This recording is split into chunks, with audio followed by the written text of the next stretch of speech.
Oh, hindi na. Alam mo yung kanta ng ano, na ni Wency, yung kinanta ko, yung Habang May Buhay. Mm. Alam mo, Oo.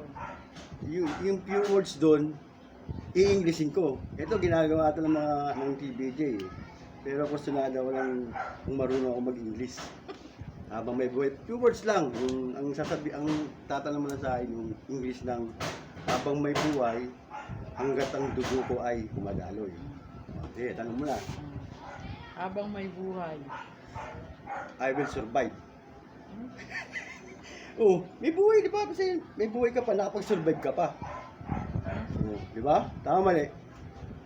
Sige na. Oh, ano sabi doon? Hanggat ang dugo ko ay dumadaloy. Lakasan mo, para marinig nila. Ayun nga. Sige, lakasan mo. Hanggat ang dugo ko ay dumadaloy. Oh.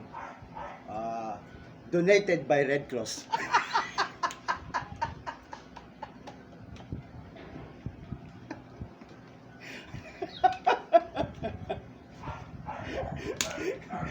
Bakit? Oh, explain ko bakit donated by Red Cross. Bakit? Red Cross, di ba? Nag-aano yan, yung mga dugo-dugo, di ba? Hanggat ang dugo ko ay dumadaloy. Oo. Oh, pag tinanong ka na Red Cross, tinanong ka na, Mm.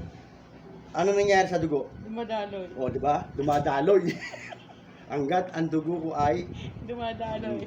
pagka ganun Red Cross, ano ang dadaloy? Dugo. Mm. Oh, dugo. Hanggat ang dugo ko ay dumadaloy, di dumadaloy.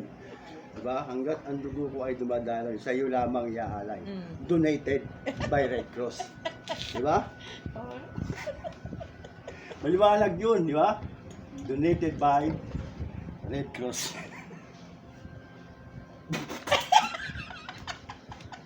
Cut mo na, cut mo na.